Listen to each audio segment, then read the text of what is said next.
Unsure of your dream? Study abroad destination? Clear your doubts. Videsh Consult. Call 9676502888.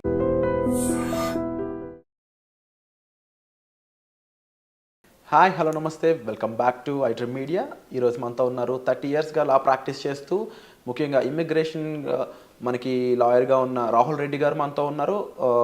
ఈ student వీసాకు సంబంధించి OPT and stem extension గురించి ఈరోజు ఎపిసోడ్లో మాట్లాడబోతున్నారు. మీకు ఏ డౌట్స్ ఉన్నా సరే కామెంట్ సెక్షన్లో మెన్షన్ చేయండి. దానిపై మరిన్ని సిరీస్ ఎపిసోడ్స్ రానున్నాయి. Hi sir. నమస్కారం. బాగున్నారా? బాగున్నాను sir. How are you? Good good. Sir, ముఖ్యంగా స్టూడెంట్ వీసా మీద ఎవరైతే వెళ్తూ ఉంటారో వాళ్ళు ఇనిషియల్ పీరియడ్లో వాళ్ళకి ఓపీటీ మీద ఇచ్చే ఈ టైం పీరియడ్ అనేది ఏ విధంగా ఉంటుందంటారు? లేటెస్ట్గా దాని మీద ఎటువంటి అప్డేట్స్ రానున్నాయంటారు?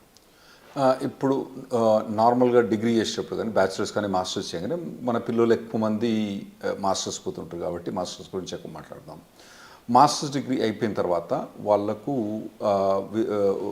ఓపీటీ అని 1 year వర్క్ పర్మిట్ ఇస్తారండి.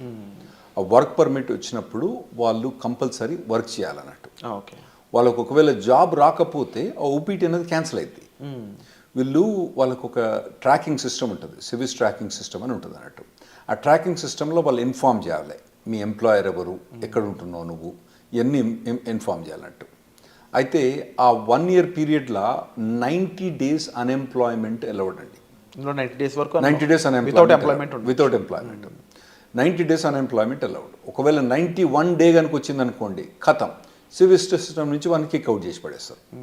అంటే అతను F1 వీసా ఖతమైంది, అక్కడ ఉండటానికి వీల్లేదు, అక్కడ ఓపీటీ అన్నది అతనికి వచ్చిన పర్మిట్ కూడా ఆటోమేటిక్గా క్యాన్సిల్ అయిపోతుంది అన్నట్టు. సో ఈ లోపల ఇతను ఎంప్లాయ్మెంట్ తీసుకోవడం కంపల్సరీ అవుతుందండి.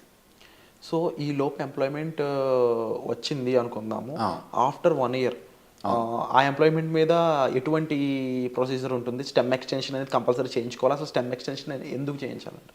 అయితే ఇప్పుడు నార్మల్గా డిగ్రీస్ అక్కడ 2గా డివైడ్ చేస్తారండి. ఒకటేమో స్టెమ్ డిగ్రీ అంటే నార్మల్గా సైన్స్ కానివ్వండి, తర్వాత ఫిజిక్స్ కానీ, మ్యాథ్స్ కానివ్వండి, తర్వాత కంప్యూటర్ సైన్స్, ఇంజనీరింగ్ డిగ్రీస్, ఇవన్నీ స్టెమ్ డిగ్రీస్ అంటారండి. ఓకే.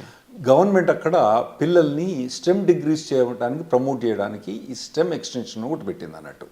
అంటే వీళ్ళకు మాస్టర్స్ డిగ్రీ కంప్లీట్ అయిపోయిన తర్వాత, అంటే కంప్యూటర్ సైన్స్లో మోస్ట్లీ మన వాళ్ళందరూ కంప్యూటర్ సైన్స్లో చేస్తారు కాబట్టి దాని గురించి ఎక్కువ మాట్లాడుకుందాం. సో అందులో ఫస్ట్ 1 year ఓపీటీ అని వర్క్ పర్మిట్ ఉంటుంది. ఆ వర్క్ పర్మిట్ అయిపోయిన తర్వాత అతనికి జాబ్ ఉంటే ఇంకొక 2 years వర్క్ పర్మిట్ వస్తుందండి. దాన్ని స్టెమ్ ఎక్స్టెన్షన్ అంటారు అన్నట్టు. ఆ స్టెమ్ ఎక్స్టెన్షన్లో కూడా 90 days అన్ఎంప్లాయ్మెంట్ అలౌడ్ అక్కడ, అందులో కూడా. అయితే రెండిట్లో కలిపి 150 రోజులే. అంటే ఎక్కడో ఒక దగ్గర తగ్గించుకోవాలన్నట్టు. ఇక్కడ 90 days, అక్కడ 90 days బ్యాక్స్, ఓవరాల్గా 150 days దాటకూడదు అన్నట్టు. స్టెమ్ ఎక్స్టెన్షన్లో కూడా జాబ్ కంపల్సరీ ఉండాలి, జాబ్ కంపల్సరీ చేయాలి. అంటే ఈ 180 days పక్కన పెడితే యాక్చువల్లీ 150 90 + 90 కాదు అక్కడ. ఇక్కడ 60 ఇవ్వాలన్నా అక్కడ 70 ఎక్కడో కంట్రోల్ చేసి పెట్టాలన్నట్టు. సో ఇన్ కేస్ ఈ స్టెమ్ ఎక్స్టెన్షన్ కన్నా ముందు తనకి జాబ్ పోయినట్లయితే ఓపీటీ టైంలో ఇంకా స్టెమ్ ఎక్స్టెన్షన్ కూడా ఉండదంటారు. ఒకవేళ స్టెమ్ ఎక్స్టెన్షన్ చేసే టైంలో ఓకే, మీకు మొదలే స్టెమ్ ఎక్స్టెన్షన్ ఓపీటీ అయిపోక ముందే మీకు 3 months ముందే స్టెమ్ ఎక్స్టెన్షన్ ఫైల్ చేసుకోవచ్చు. ఒకవేళ స్టెమ్ ఎక్స్టెన్షన్ ఫైల్ చేసుకునే తప్పుడు ఒకవేళ జాబ్ లేదనుకోండి, ఇక మనోని గోవింద, అతనికి మాత్రం ఆ స్టెమ్ ఎక్స్టెన్షన్ రాదు. కంపల్సరీ అప్పుడు జాబ్ ఉండాలి. సో కంపల్సరీ ఓపీటీ టైంలో జాబ్ ఉండాలి అండ్ అది ఎక్స్టెన్షన్ టైంలో కంపల్సరీ జాబ్ ఉండాలి. ఓపీటీ మొదలైనప్పుడు ఉండనక్కర్లేదు, ఓపీటీ ఎండ్ అయ్యేటప్పుడు మాత్రం కంపల్సరీ ఉండాలి. లేకపోతే మనోడు గోవింద అవుతాడు, స్టెమ్ ఎక్స్టెన్షన్ రాదు. సో ఓవరాల్గా how long they can stay? 3 years time duration proper stay చేయొచ్చు? అవునండి, 3 years. అంటే 2 years ఏమో వీళ్ళు మాస్టర్స్ చేస్తారు. టిపికల్గా 1.5 year వీళ్ళు మన వాళ్ళు పోయేది ఆగస్టు పోయిన తర్వాత మే జూన్ కల్లా గ్రాడ్యుయేట్ అవుతారు నెక్స్ట్ ఇయర్కు. అంటే 1.5-2 years వీళ్ళు గ్రాడ్యుయేట్ అయిపోయిన తర్వాత మళ్ళీ వీళ్ళకు 3 years. ఫస్ట్ ఓపీటీ 1 year, తర్వాత స్టెమ్ ఎక్స్టెన్షన్ 2 years. ఈ 3 years పర్మిట్ ఉంటుంది, వర్క్ పర్మిట్. ఈ లోపల కనుక మనోడు లాటరీ, H1B లాటరీ మీకు తెలుసు కదా, మార్చ్లో 80,000 members H1B లాటరీ చేస్తారు కదా. అప్పుడు చేసినప్పుడు ఇతను ఎంప్లాయర్ H1B లాటరీ చేస్తే H1B వచ్చేస్తేనేమో ఖతం అన్నట్టు. ఓపీటీ స్టెమ్ ఎక్స్టెన్షన్ ఈ అబ్బాయికి అవసరం లేదు, H1B మూవ్ అవుతాడు అన్నట్టు.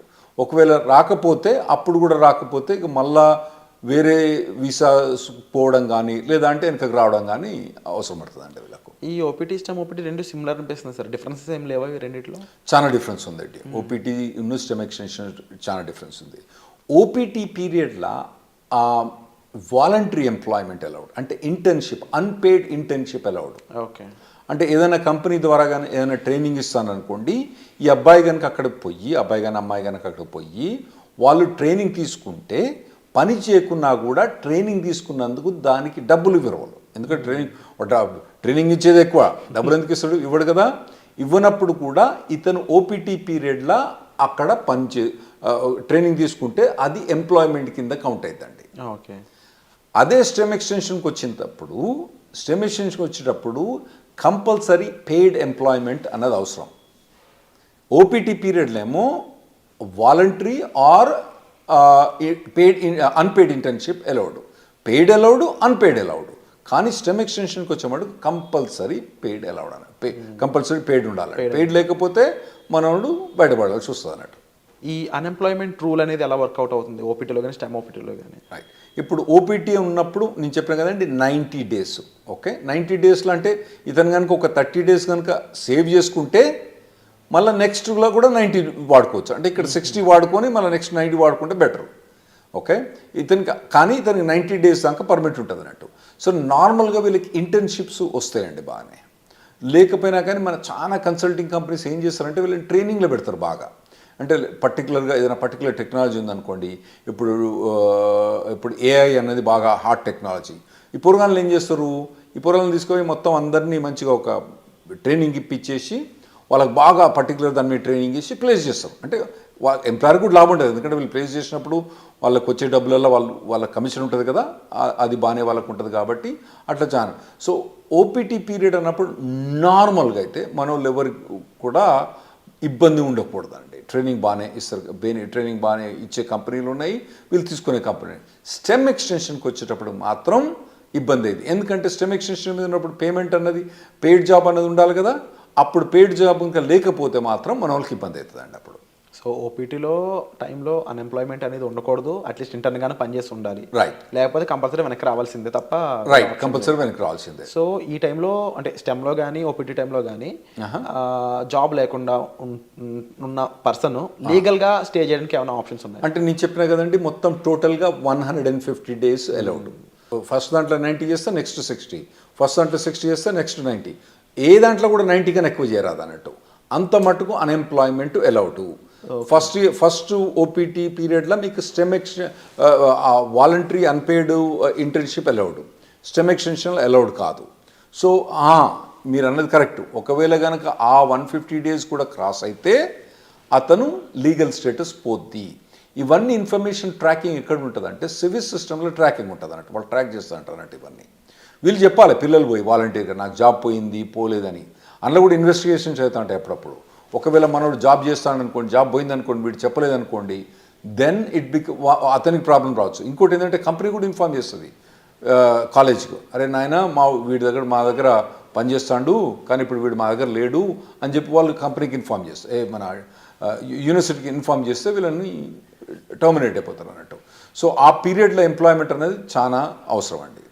అయితే ఈ స్టెమ్ ఎక్స్టెన్షన్లో 40 hours జాబ్ అవసరం లేదు, 25-30 hours జాబ్ కూడా చేసుకోవచ్చు. ఒకవేళ కనుక అతనికి తక్కువ జాబ్ ఏదైనా దొరికిందనుకోండి, తక్కువ టైంలో దొరికిందనుకోండి, స్టెమ్ ఎక్స్టెన్షన్లో ఆ 25 hours 30 hours కూడా చేసుకోవచ్చు అన్నట్టు. ఇది స్టెమ్ ఎక్స్టెన్షన్ ఫస్ట్ 1 year కాదు, తర్వాత నెక్స్ట్ 2 yearsలో. ఓపీటీలో ఇన్ కేస్ ఈ ఫ్రీ జాబే ఉంది, ఇంకా నెక్స్ట్ స్టెమ్ ఎక్స్టెన్షన్ ముందు కూడా ఫ్రీ జాబే ఉంది అంటే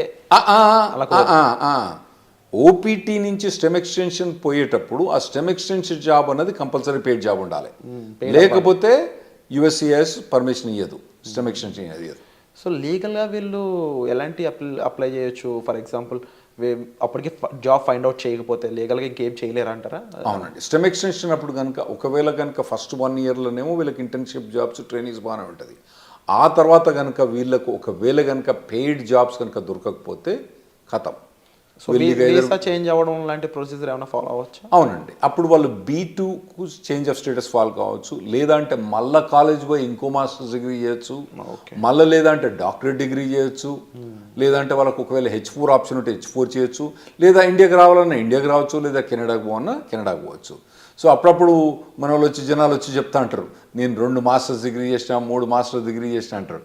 వీళ్ళు ఏంది అక్కడ 2 మాస్టర్స్ డిగ్రీ చేసింది ఎందుకు, ఆడ పోయి వాళ్ళు ఏదో మాస్టర్స్ డిగ్రీ ఇంకో మాస్టర్ డిగ్రీ ఉంటే వాల్యుయేషన్ అని కాదు. 90% ఆఫ్ ద మెంబర్స్ ఏమవుతారంటే వాళ్ళు అక్కడ ఉండటానికి వేరే మాస్టర్స్ డిగ్రీ చేస్తారు. అది ఇంకోటి మీరు అడగొచ్చు ఏంటంటే, మరి ఇంకో మాస్టర్స్ డిగ్రీ చేస్తే మళ్ళీ 3 ఏళ్ళు పర్మిట్ వస్తుందా?